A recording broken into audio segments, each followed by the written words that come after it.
Hi, my name is Anastasis Zanis, a yoga teacher in North London, and in today's video I would be sharing with you my take on whether you can practice headstands without feeling any neck pain.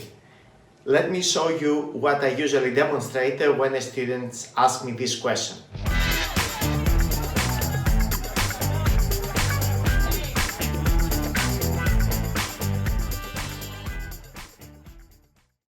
I will be going into a headstand and I would like you to pay attention to my neck and notice if there is any pressure there.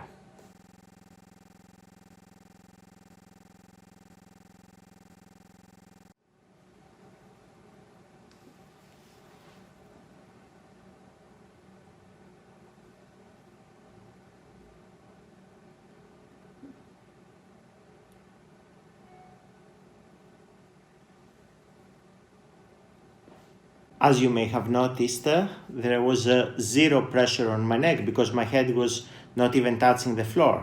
In which case you may argue, okay, but that was more of a forearm stand as opposed to a headstand. So let me show you a tripod headstand, in which case there is no way for the top of the head to touch the floor. Pay attention again to my neck.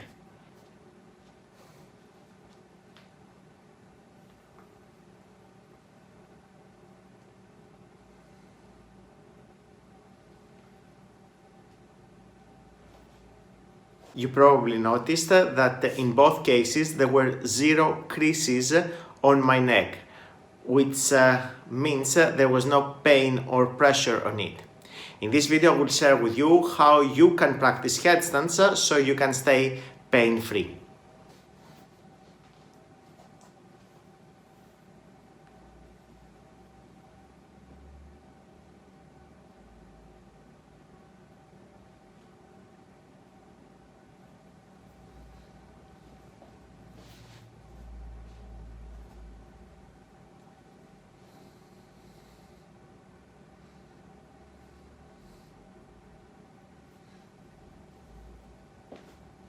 One of the most important things when learning how to headstand is how you set up your shoulders. And most important, the position of the scapula, the shoulder blades. In a headstand, we want the scapula to be depressed. And to make my point about how important it is to keep your neck free of pain when you're practicing headstands, I would like to perform the wrong and right version of scapula position upright. And notice that even when I'm upright, if I set my scapula in the wrong way, I will still feel pain, even though my neck does not have to bear my entire body's weight. I suggest you practice this with me so that you can experience firsthand what I'm talking about. So, with the elbows level with your shoulders and directly in front of the shoulders, so not to the side, I would like you to keep your elbows in and try to lift your shoulders. Now, because of the setup of the elbow, the scapula cannot elevate much, and as a result, the neck is free of any pressure. The moment the elbows go out, the scapula will have a lot of more space to elevate, and as a result, there will be a lot more pressure on my neck. Which is why when we are setting up our scapula, it is important to think of the elbow, although the reason of the elbow is to maintain the right scapula position. Whatever position you have with your hands, the moment the scapula elevates, you are putting pressure on your neck. The moment you're keeping your scapula down, whatever you do with your hands, the neck is free of any pressure. Which is why it is the scapula setup that will keep your neck free of any pressure, whether you're practicing tripod position, supported version, or any other variation. Now, this is easily said than done because in the beginning, people may miss the strength or the neuroconnections to maintain this scapular depression. So how do we get about developing these neuroconnections? The best way I know of is to hold the position longer. Now, holding a headstand when your neck hurts is probably not a good idea. So what I suggest my students do is when they are learning how to headstand, to maintain one or both feet on the floor and still maintain this right shoulder setup, scapula positioning. Let me demonstrate.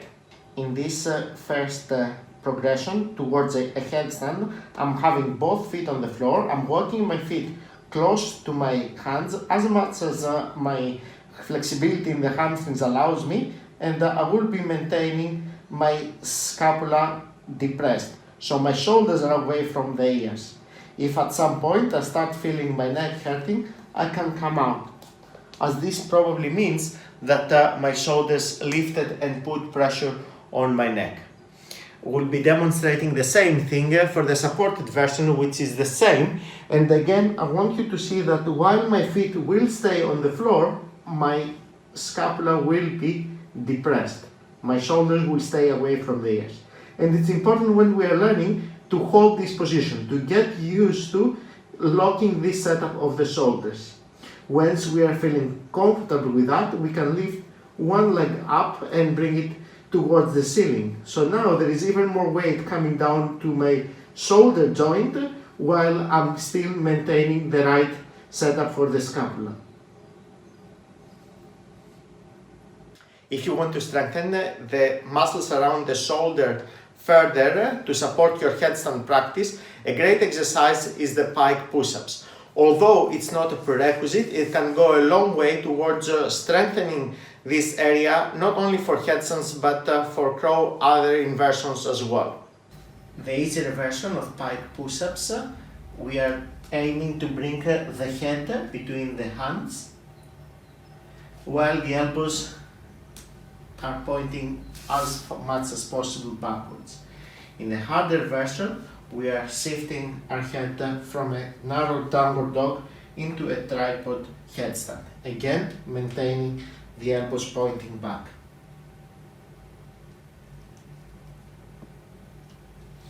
This is it. As long as you do that, I promise you will forget you can experience neck pain while practicing headstands.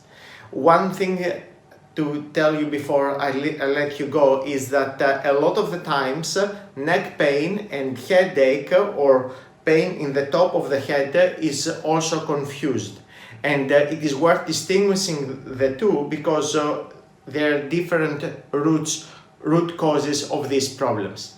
I have an article where I elaborate on all the pain people experience when practicing headstand, including wrist pain, lower back pain, headaches, and pain on the top of the head.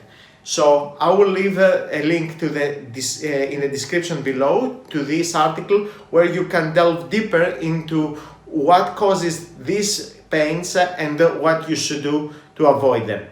I also suggest that you sign up to my newsletter, as I have a dedicated group for people interested in inversions, and there I delve deeper into the biomechanics of inversions, not just headstand, and I provide exclusive material. These are usually people that are in this list that have been to my workshops, or I have worked with them on a one-to-one.